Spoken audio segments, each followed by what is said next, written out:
L'invité politique sur Radio Classique et Public Sénat. Jean-François Copé, donc bonjour, rebonjour. Les Bonjour. sujets ne manquent pas ce matin. D'abord, est-ce que vous considérez que ces résultats, ces premiers résultats peuvent aboutir à un 3 sur 3?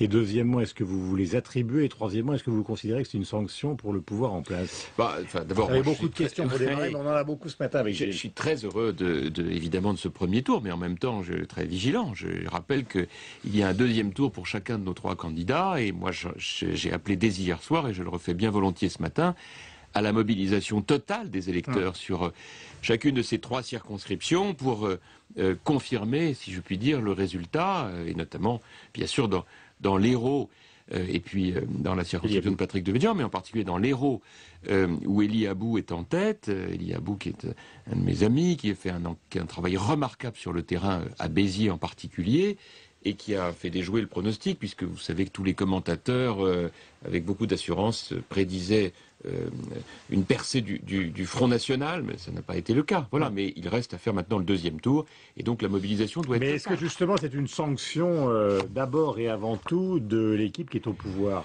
Est-ce qu'à partir de 3 législatives partielles, on ne peut pas extrapoler? Il faut relativiser les choses, mais en même temps, il faut les dire aussi. Voilà, je pense que, en tout cas pour ce qui concerne l'électorat de droite, qui s'est mobilisé beaucoup pour ces élections, eh bien, il nous adresse à nous, dirigeants de l'opposition, un message qui est clair quand même, qu'on doit entendre.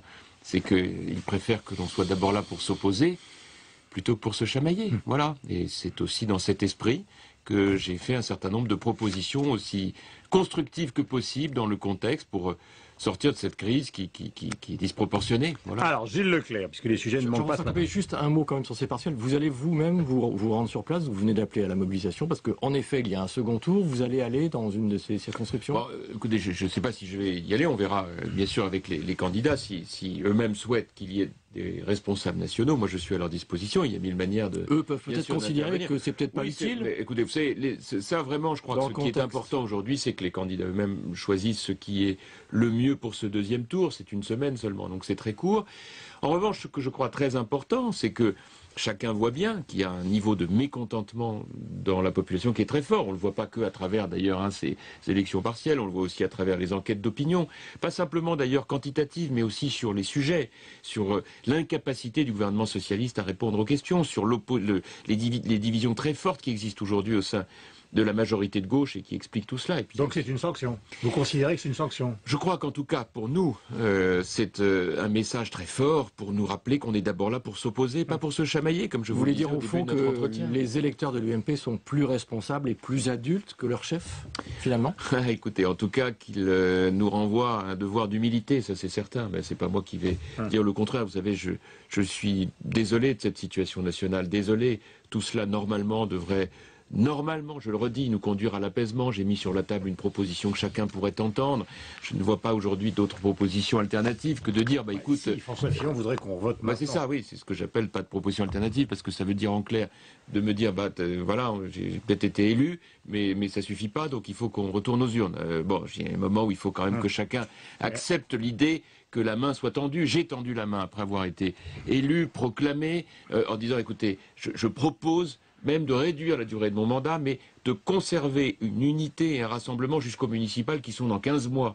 Mon mandat, normalement, c'est 3 ans. Je propose que pendant 15 mois, on arrête avec des élections internes qui reproduiraient les mêmes problèmes, parce que ce serait avec les mêmes situations, et que pendant 15 mois, on se consacre à la préparation des municipales. Donc vous voulez nous dire ce matin qu'au fond, vous avez rencontré François Fillon à maintes reprises, mais ça n'a pas avancé depuis. Ça, je ne préjuge de rien. Nous allons encore nous revoir cette semaine, et je souhaite en plus, je le dis ici très simplement. Qu'est-ce qui bloque? C'est ce calendrier, c'est cette date? Gilles Leclerc, écoutez, moi, vous savez, nous sommes convenus de ne pas faire état de nos discussions. Donc ne m'en demandez pas plus, nous sommes en tête-à-tête et rien ne sort de nos discussions. Mais en revanche, ce que je souhaite, c'est que cette semaine, où il y a un deuxième tour de législative partielle, il n'y ait pas d'initiative intempestive, il n'y ait pas de propos malheureux ou inutilement agressifs. Je crois que c'est un moment où chacun doit respecter les candidats qui sont sur le terrain et nous devons être à leur côté. Ça peut être aussi un moment de rassemblement de toute notre famille. Vous faites allusion à quoi? Aux menaces de poursuite possibles? Non, je pensais pas à ça. Je pensais à des propos, à des interviews qu'il conviendrait d'éviter dans cette période où, au contraire, on doit être rassemblés. Vous savez, moi, je ne cesse de tendre la main, je ne cesse de dire que les combats que nous devons mener, ils sont pour la France. Alors, je comprends bien que nos images sont très écornées, et on peut le comprendre. Mais enfin, le problème, c'est pas juste notre image personnelle, c'est qu'est-ce qu'on peut faire ensemble demain. Comment est-ce qu'on peut trouver, et Dieu sait s'il y en a une, de forte complémentarité entre François Fillon et moi-même. Voilà. Mais est-ce que vous n'avez pas le sentiment, finalement, que est-ce que vous pensez sincèrement que François Fillon veut être président de l'UMP?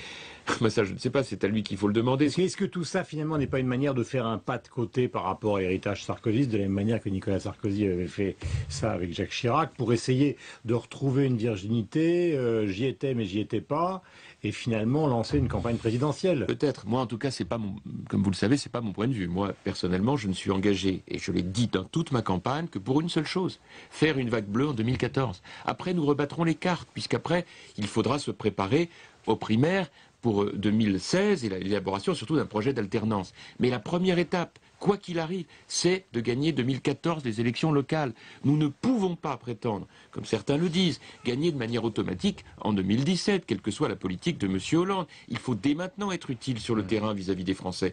Or moi, le projet que je propose, c'est une UMP au service des Français sur le terrain, dans nos communes, dans nos départements, dans nos régions. Il y a des choses fantastiques à faire. C'est un travail d'animation, de leadership au sein de notre parti. Et c'est ça que je propose de faire en le faisant en équipe, avec bien sûr François Fillon et l'ensemble de ses amis comme des miens. Car ce qui nous rassemble est bien supérieur à ce qui nous divise. Oui, mais vous pensez, enfin, dans l'arrière-pensée qu'il peut avoir, et c'est pas négatif de mon point de vue, il va se dire finalement Jean-François Sacopé va rester président, enfin à la tête de l'UMP, et puis au moment où il va falloir présenter, ou plutôt se préparer pour les présidentielles, présenter une candidature, les primaires, oui. Il va me laisser l'UMP, pendant ce temps-là, il va se préparer dans son coin, et moi je serai chargé d'organiser finalement... Non, parce qu'en réalité tout ça est très ouvert, le temps est long jusqu'aux primaires, et donc ce qui compte aujourd'hui, c'est déjà de passer l'étape de 2014. Après, nous rebattrons les cartes. En tout cas, écoutez, tout ça, moi, c'est ce que j'ai proposé. Pourquoi je vous dis tout ça, Guillaume Durand? Parce que, en réalité, notre objectif premier, il est de construire un message clair d'opposition vis-à-vis de la gauche. Ce qui est en train de se passer à gauche est très grave. Regardez la situation de notre politique industrielle. Regardez la manière dont le dossier si grave de Florange, ce sont des milliers de familles qui sont concernées, est bradé aujourd'hui, avec une improvisation de chaque instant de la part de Jean-Marc Ayrault. Bertrand Agile aurait dû démissionner à propos d'Arnaud Montebourg. Bon, écoutez, en tout cas, la question vraiment s'est posée. Je veux dire, il est désavoué, il raconte n'importe quoi sur son projet de nationalisation qui tient pas la route. Il est désavoué par Jean-Marc Ayrault. Il ne démissionne pas. Jean-Marc Ayrault lui-même va à la télévision pour raconter lui-même n'importe quoi, puisque il s'adosse sur un projet d'acier vert qui n'a même pas été déposé, ou plus exactement qui a été retiré par Mittal. Donc les perspectives ne sont pas les mêmes. En vérité, on se moque des gens. Et donc, moi, je propose très concrètement, aussi bien sur la question de la sidérurgie lorraine que plus globalement de la politique industrielle de notre pays, je propose qu'il y ait une table ronde dans laquelle l'opposition et la majorité soient ensemble pour travailler des schémas alternatifs. On ne peut pas continuer à gauche de gouverner isolé, sans entendre le message de la droite républicaine. C'est pas possible. Sur ce dossier-là, par exemple, c'était quoi, ou c'est quoi encore aujourd'hui votre proposition? Qu'est-ce qu'il aurait fallu faire? Écoutez, parce qu'en 2007, déjà Nicolas Sarkozy avait traité ce dossier dès la campagne de 2007. Vous avez tout à fait raison. Il avait envisagé la nationalisation, il avait même demandé à François Baroin que la direction du Trésor... Il fallait dire on ferme ces fourneaux. À l'époque, je n'étais plus au gouvernement, donc je n'ai pas d'éléments précis à vous donner là-dessus. J'étais ministre du budget, mais dans le gouvernement de M. Chirac, et pas dans celui de M. Sarkozy, comme vous vous en souvenez. Simplement, moi, si je dois faire une proposition très concrète, elle est la suivante. Il ne peut pas y avoir d'investissement durable d'entreprise dans notre pays avec des emplois à la clé s'il n'y a pas un message plus lisible en matière de compétitivité et de fiscalité. Or, ce qui est proposé aujourd'hui par François Hollande est on ne peut plus illisible. Ce sont des taxes nouvelles tous les jours et un hypothétique crédit d'impôt qui est intenable, puisqu'on sait pertinemment que les socialistes à l'Assemblée y ont mis tellement de conditionnalités que seules les très grandes entreprises, et encore en bonne santé, pourront peut-être en bénéficier. Je propose donc qu'il y ait aujourd'hui, mais très vite, une table ronde qui associe les responsables de la majorité et de l'opposition. Et je souhaite y participer dans mes fonctions de président de l'UMP, d'y associer l'ensemble de mes amis pour un schéma alternatif qui soit autour d'une réorganisation complète des conditions de travail, du temps de travail, du coût du travail, de la formation et surtout de la manière d'accueillir des investissements en France pour relocaliser l'activité. Tout ça aujourd'hui n'est pas dans l'agenda du gouvernement socialiste puisque c'est renvoyé à une hypothétique négociation de partenaires sociaux dont on sait qu'elle ne verra pas jamais le jour de manière constructive. On sera encore à l'eau tiède. 4 questions, il nous reste 2 minutes 30 secondes. Je sais que c'est compliqué, mais vous connaissez l'exercice. D'abord, Depardieu en Belgique. C'est le signe de quoi? C'est un double signe. D'abord, c'est désolant à la fois pour notre pays et pour son image, que notre pays ne soit pas capable d'avoir une politique fiscale à la fois juste, parce qu'il n'est pas question d'une politique fiscale injuste. Il faut que l'impôt soit progressif, que l'on gagne beaucoup d'argent, on paye beaucoup d'impôts, mais à condition que cela demeure comparable à ce qui se fait dans les autres pays d'Europe. Est-ce que c'est pas de l'incivisme de sa part quand même?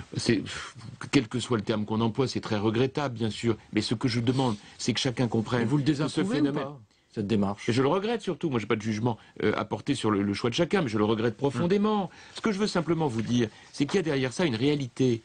On n'entend pas d'exemple de délocalisation de grands entrepreneurs, de grandes stars en Allemagne, en Grande-Bretagne, en Belgique ou en Italie.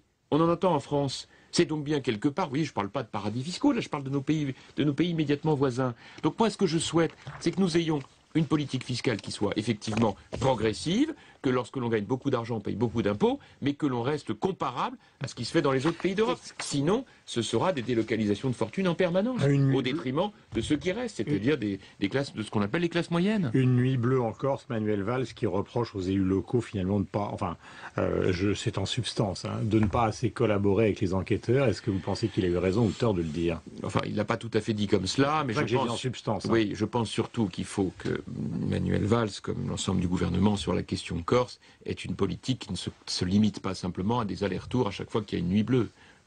Ministériel. Il faut maintenant mettre en place un dispositif qui soit un dispositif beaucoup plus volontariste.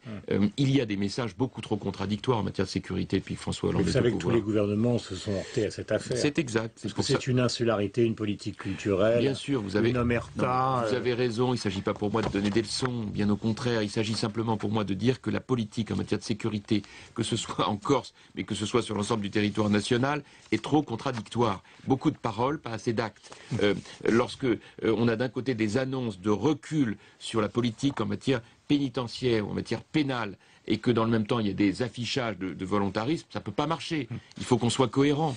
Dernier point, même si on déborde de 30 secondes, Gilles. Pour l'Italie et pour l'Europe, c'est mieux Monti ou Berlusconi? Écoutez, c'est désolant ce qui se passe.